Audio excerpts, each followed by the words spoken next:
Hi, I'm Coach Corey Wayne, and this is my video coaching newsletter. And the topic of today's newsletter is going to be Constant Failure Wears Me Down. So I've got an email here from a guy.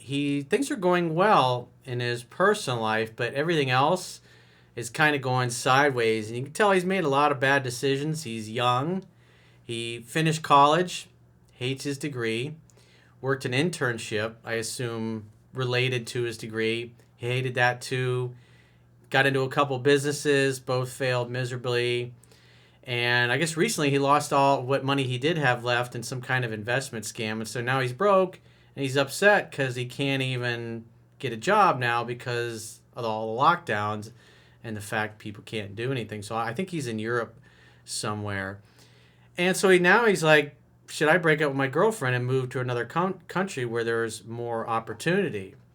Because he also says he's had some problems in the area where he's from. There's been a lot of people he didn't get along with. And so you can tell this is what a lot of guys do, myself included, especially when men tend to be stable in their careers, their lives, their businesses are real stable. They tend to be more interested and more open to having a long-term relationship. But when things are chaotic, they're moving around a lot, they're not real stable, they tend to be more interested in casual dating, casually hooking up, and nothing serious. And so you can see in this guy's life, how important it is to men, especially when it comes to dating and relationships, that you got to have your business and your purpose in life, because if that's out of whack, you could have a great relationship. It'll put a lot of stress on it. And the number one reason why marriage is split up is financial stress. That's people, whether it's guys struggling to purpose, or they have some kind of financial stress, or especially now, last year with all these lockdowns and all the millions of people that have been bankrupted, had their lives destroyed, all the families that are broken up because of all this asinine stupidity with these lockdowns.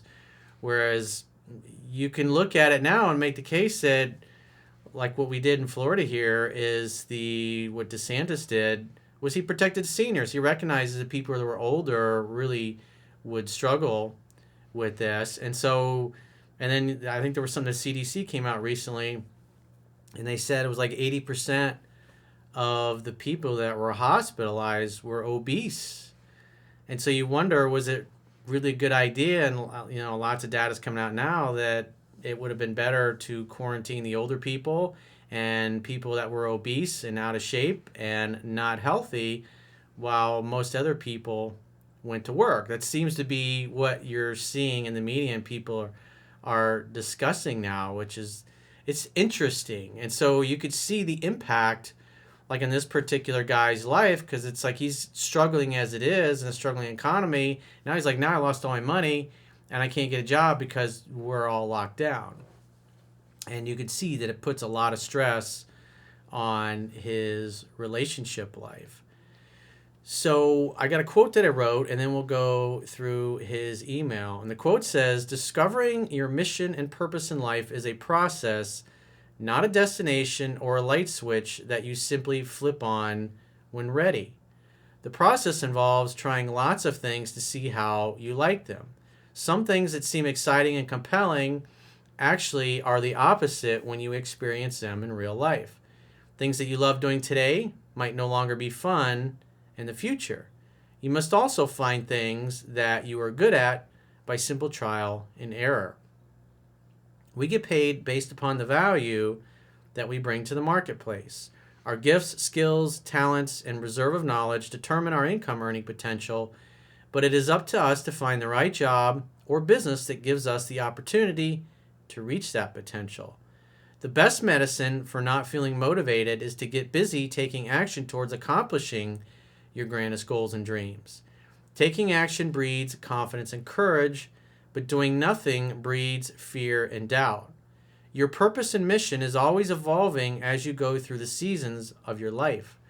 Give yourself permission to change and alter your approach as you gain experience and wisdom, and also to be a beginner again each and every day." So with that said, Before I forget, the new book, Quotes, Ruminations, Contemplations, my first book of quotes, is out. The paperback, the Kindle version, and the hardcover are all available on Amazon, and the audiobook should be live in a few weeks as well. So if you're so inclined, you're welcome to avail yourself of the new book. And it will be on the website in a few weeks. It's just, I got a lot of stuff to do. It takes time to get all that stuff coded and implemented on the website. So if you just go to Amazon, look for Quotes, Ruminations, and Contemplations, it should come up for you. So with that said, let's go through his email. He says, "Hello, Coach. First of all, I would like to thank you for all the amazing material you put out there. I read both of your books numerous times and changed my life for the better. However, I don't know why, but everything I've been trying lately has failed miserably." Well, the reality is that you have to get good at failure. You have to get good at accepting when things don't go your way. And the reality is, whether it comes to attracting, asking out, or dating women that you like, most of them aren't going to be into you. Most of them you're not going to click with. That's the reality. If you're in business, if you're in sales, the majority of your prospects are not going to turn into paying clients. That's reality. Same thing with all the different guys that you meet over the course of your life. You're not going to become best friends with every single one of them. A handful of them you might click with, and they might become lifelong friends. But most people just kind of come and go in your life. And whether it's a career or it's a business that you've started, you have to get good at accepting failure. Failure just being part of the process to succeeding. Because you're going to learn more from failure than you're going to learn from success. That's just the reality in life. So you got to give yourself permission to fail. But the important thing is when you do fail, you got to learn from it. What's good about this? What can I learn from this? Because the quality of your life is in direct proportion to the quality of the questions that you consistently ask yourself. What's good about this? What can I use this for? How can I be better the next time around? In my future repetitions, what do I have to do in order to learn from this, to grow from this, to improve on the next permutation, if you will? When Thomas Edison was asked, when he was still trying to figure out the light bulb, about all the thousands of failures that he had, he was excited because he looked at it as each failure allowed him to eliminate something off his list. And then he knew what didn't work. So if he eliminated enough of the things that didn't work, eventually he would find the thing that did work. Just like finding a really great girl. You have to go through a lot of interactions. You got to meet a lot of people. It takes a lot of time. It's just good people that are good for you, good to you, good for your soul. They just don't come along very often. And that's life.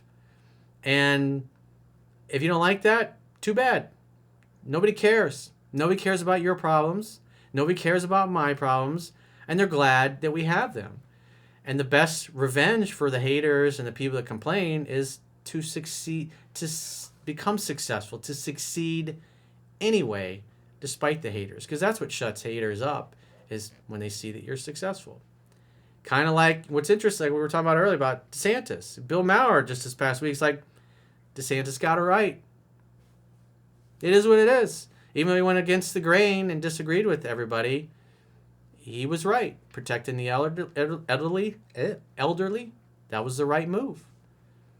Governors that didn't do that, their results were really bad and a lot of people died. It's horrible. He says, "I just graduated and hated the degree." Well, I wrote about that in Mastering Yourself. If you're going to college, the purpose of going to college is to get a degree to get you a particular job. Like for me, when I was in college, I got a degree in construction management. That helped me with the salary that I got compared to people that were in the same job that didn't have a degree, and it also helped me fast track my career. So, and because it was an engineering field, I needed to know and understand these things. If I was literally going to work as a project engineer, I had to understand engineering, statics, strength of materials, when rebar fails, when steel fails. You had to be able to look at a piece of scaffolding and see that it was erected properly, because if it's not, it could collapse and kill your workers, cause OSHA to come out to the job site. So there were considerations, engineering and structural considerations, that I needed to understand if I was going to be in the construction industry.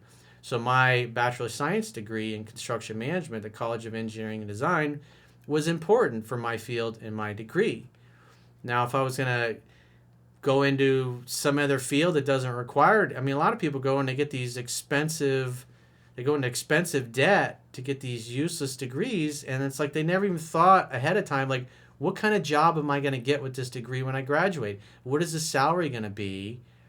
And how much money do I have to borrow in order to get that degree? And you got a cost benefit analysis.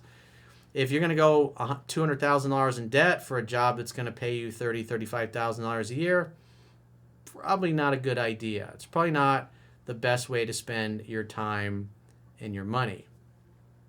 You shouldn't be getting a degree in something you hate just so you can get a piece of paper, because it's going to be useless. The piece of paper is going to end up in a file cabinet or hanging on a wall somewhere, and it's not going to do anything to help you make money. He said, I had an internship that I hated too. Well, again, you should be looking at the internship as not something that you necessarily hate, but hey, you crossed it off your list. You tried it. That's the important thing. You don't know until you try something. Trial and error. That's part of life. I mean, I go in extensive detail in Mastering Yourself, my path to get to where I am today. And if this is where you're at in life and you're trying to figure it out, it's, he says he's read both my books a number of times, but when I read through his email, it doesn't really look like he was applying much from the books. He says, I tried 2 different businesses in real estate and they both failed miserably. Well, you should only be going into real estate because you love real estate and you're excited about it. And you gave up because it got hard and you had failure and you weren't really into it. And that's why you walked away from it. Me, I had lots of failures when I was in real estate. And again, I wrote about this stuff in Mastering Yourself, which you can read for free at understandingrelationships.com. I got to subscribe to the email newsletter. But I stuck with it. I liked failure. Every time I failed, I was like, ooh, what can I learn? Because I loved it. I loved the industry at the time. I was excited. I was stoked about it. But when you don't really dig it, and you're just, I'm going to go into real estate because I'm going to make a lot of money, you ain't going to make a lot of money if that's your motivation. Because just like what happened here, he had 2 failures and he's like, oh, this sucks, I'm not going to do this. He wasn't into it. But at least you can eliminate it from your list, so it's not the end of the world. Yesterday, I lost almost all of my savings in a bad investment that turned out to be a scam. Well, when you're young, you get lots of people that got MLM deals and all kinds of other things. People that are acquaintances, they get into some kind of new MLM. Oh, you're going to make millions of dollars. And they all focus on the money and the lifestyle you're going to get. But the actual work itself kind of sucks. You got to harass your friends, your neighbors. You get them involved. They spend money. You make a little bit of money. The people in your upline make money. And then when it doesn't work out, then all your friends and family hate you because you got them involved in something that they lost their money in. You always got to know your downside risk. If things don't go the way I expect, then what? What are the consequences of that? As a consequence, I am trying to find a job to pay the bills. Well, the other thing with investments is, so you lost all your money in an investment scam. You should never, ever put all your money and all your eggs in one basket. You never risk more than you can afford to lose. Whether it's in the stock market or in crypto or in real estate, never put all your eggs in one basket. Because if the investment doesn't go or the economy doesn't go the way you expect, you get wiped out. If you have a bunch of different stocks, which when I invest in stocks, I've got multiple stocks that I invest in. Some do really well, some do average and mediocre, some lose money. That's just the nature of it. That's why you diversify. You invest in the people and the companies whose products and services you believe in, or in the case of crypto, you buy into certain cryptocurrencies that you expect will go up in value. But because of these beta idiot politicians, everything's closed down and I can't even get a job flipping burgers. Well, the world has kind of got that problem, and the reality is people are starting to recognize that the approach that they took for the past year was not the best approach, and all these politicians are going to have to deal with these consequences for the next year or two. And as things start to get back to normal and the truth gets out, people are going to be pretty mad, pretty upset. there's going to be consequences for everything.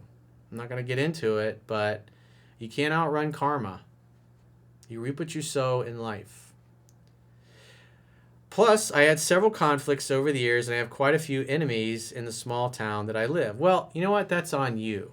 If you're going through life and you're doing nothing but having one conflict after another, you got to look at the way you're showing up in life. If you're going around getting in fights with people everywhere you go, that's a bad way to go in life, man. And besides, eventually, you're going to meet somebody that's going to be a better fighter than you, and you'll lose. Karma will catch up to you. You live by the sword, you die by the sword. The only good thing I have going on is a gorgeous and independent girl that I met. I applied your teachings, and it is the first healthy relationship I ever had. The thing is, I am now considering to move to a new country to start all over again with a clean slate.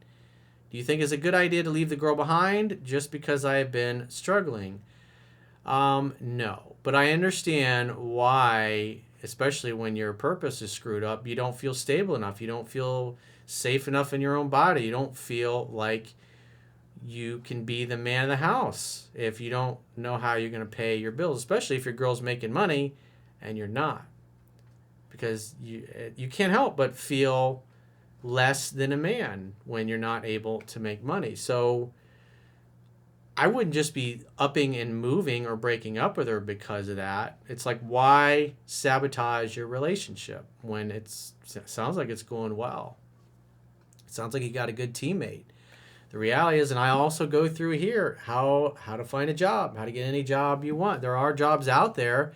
If you put into practice what's in the book, you can find one while you're still trying to figure out what it is that you want to do. You got to get serious about your mission and purpose in life and what you really want to do. All I've seen here is you're complaining a lot.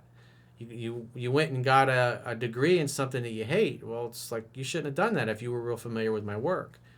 But what's done is done. Now you got to look at, like for me, I don't even use my degree in construction management, and I haven't for years.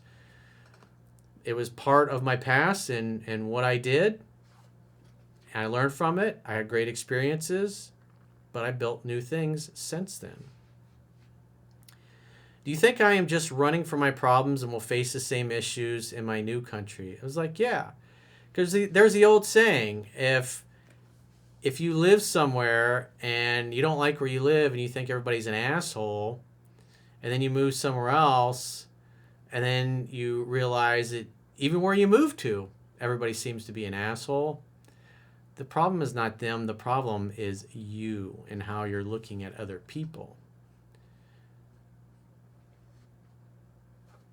So do you think I'm just running from my problems? We'll face the same issues in my new country? Absolutely. By the way, I live in Europe and considering moving to the States or Canada. Well, if you're going to move somewhere, you shouldn't be moving for a job. You should be moving because you like the lifestyle. You like the potential for the career or what you're going to be doing. The most important thing is where you're going to live is, do you want to live there? Does it afford you the social life that you want? And then on top of that, is there employment opportunity that lines up based on your gifts, your skills, your talents, and your reserve of knowledge? That should be first and foremost on your mind. And so if you're struggling in this area of your life and you'd like to get my help figuring out your purpose, or maybe you've kind of been working in something for quite a few years and now you're wondering if you still want to do it or if you want to do something else and you're not really sure, go to understandingrelationships.com, click the products tab at the top of your screen, and book a coaching session with yours truly. Until next time, I will talk to you soon.